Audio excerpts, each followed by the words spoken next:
네, 지금부터는 시사토크 세대공감 특별 손님을 만나는 시간입니다. 이 한일 관계에 대해서 많은 이야기를 또 해주실 수 있는 분입니다. 먼저 영상으로 만나보시죠.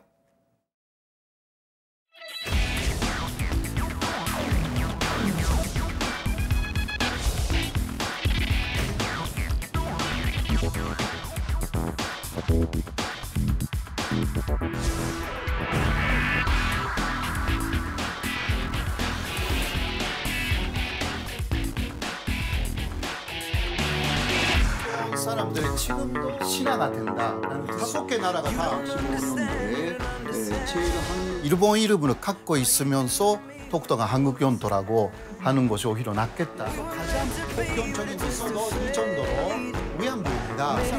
라고 해서 여기서 물타기.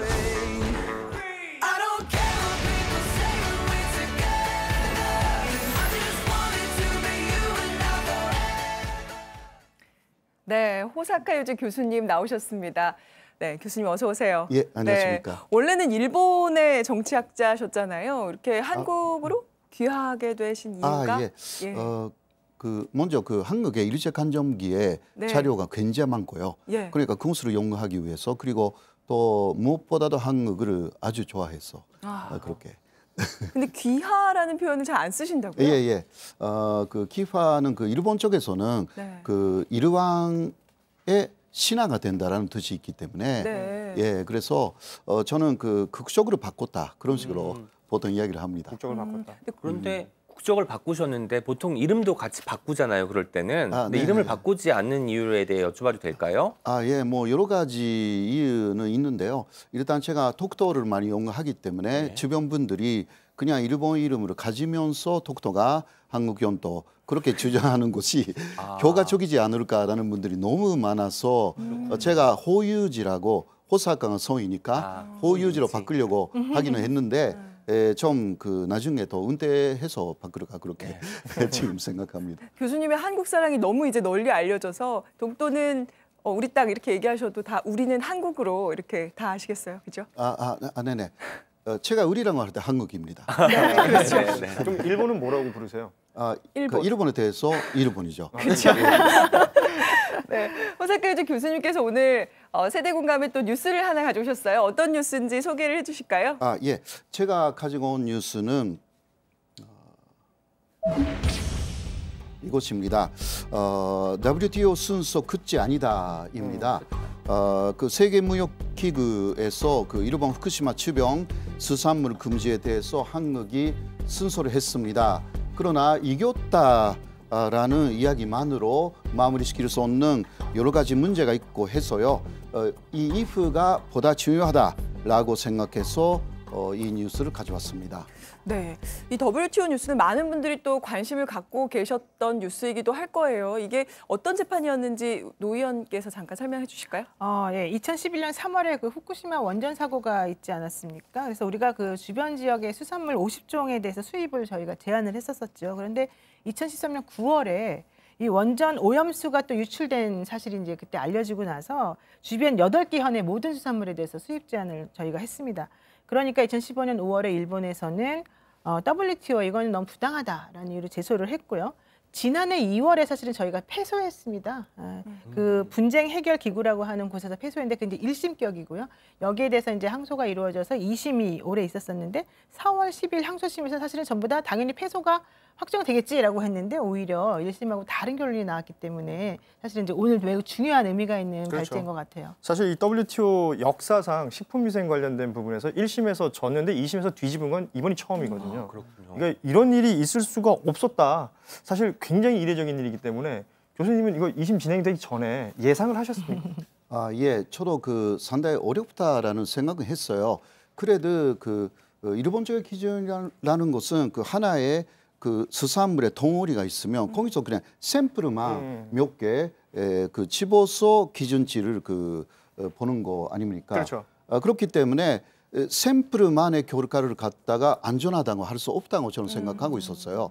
그러니까 한국 쪽에서 그러한 설명을 잘하면 어떻게 순서가 될 수도 있는 것이 아닌가 그렇게 조심스럽게 생각하기도 했습니다.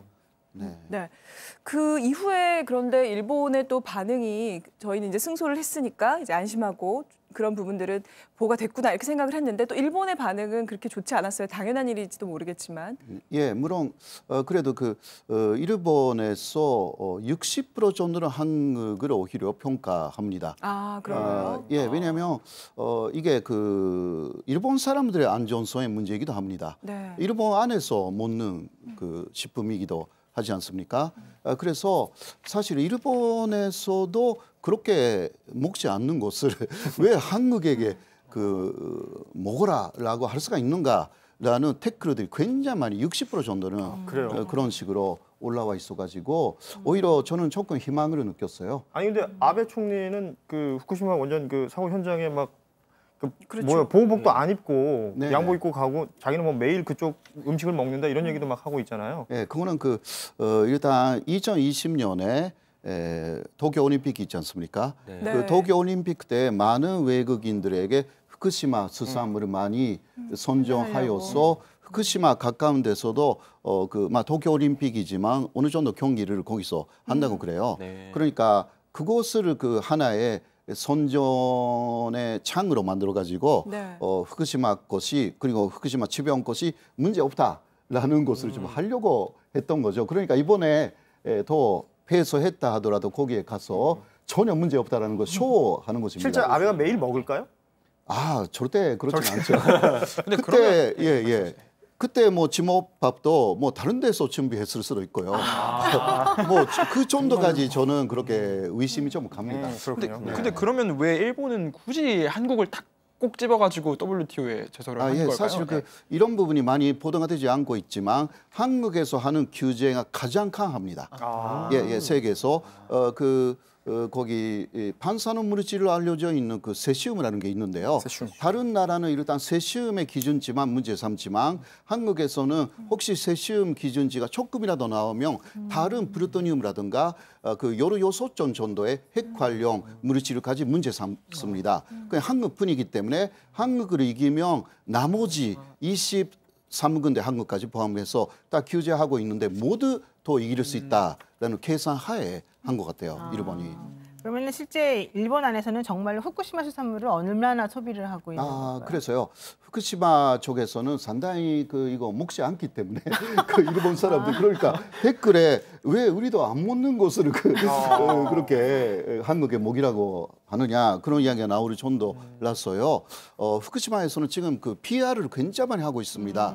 그래서 TV에 많이 후쿠시마에 그러니까 CF가 나와요. 그런 곳은 많이 없거든요. 다른 현에서 그런 TV에 PR을 내보내는 그런 데가 없거든요. 그거는 그만큼 일본인들이 먹지 않는다라는 이유입니다. PR의 내용이 이제 후쿠시마에서 나오는 그것이 식물들이 안전하고 맛이 있고 많이 사달라 그런 내용이고 그렇군요. 거기 아이돌 가수들까지 동원시켜 아이돌 가지고 가수가. 그런 식으로 선정하고 있어요. 일본도 저희가 듣기로는 굉장히 먹거리 이런 안전 기준이나 이런 게 굉장히 내부적으로는 강한 규제가 강한 강합니다. 국가죠. 이번에도 그래서 상당히 강화시켰어요.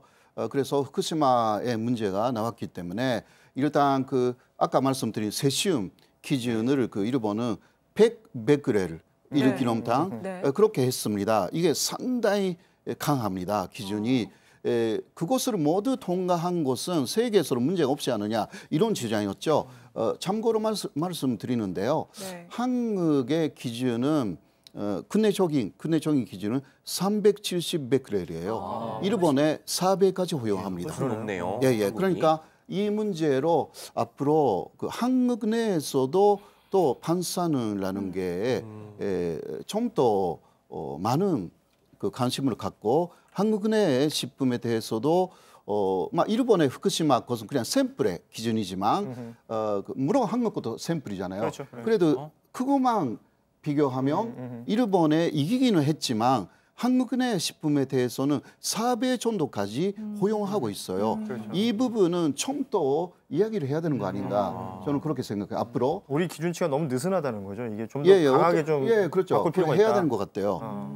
일본은 워낙 그러니까 기준을 아무리 그런 식으로 강하게 만들어도 그 파다 자체가 오염되어 있기 때문에 이게 그게 가장 큰 문제죠. 그러니까 370베크렐 이상의 엄청난 양의 반사능을 갖고 있는 식품들이 포함되어 있는 가능성이 충분히 있는 거예요. 그렇죠. 그러니까 그 아무리 그 한국의 기준이 370이라고 해도요.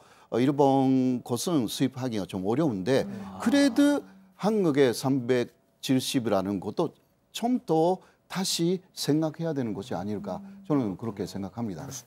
우리 위원들께서도 이런 먹거리의 그런 안전 이런 관심 굉장히 많으시죠? 평소에 뭐 좀 신경 써서 챙기시는 것들 있어요? 그냥 우리 또 나 40대의 노 의원님께서 네. 저는 관심은 많은데 사실 이렇게 꼼꼼히 체크를 하거나 이런 거 확인을 사실 잘 안 해요. 그냥 좀 믿는 편이에요. 근데 지금 말씀 들어보니까 매우 잘못된 행동이었다는 걸 반성하게 됩니다. 근데 뭐 저 안에 보니까요, 진짜 원산지 보는 게 그 어떤 물건을 선택하는 가장 중요한 기준이 되더라고요. 그러니까 어디서 나온 거는 믿을만하다.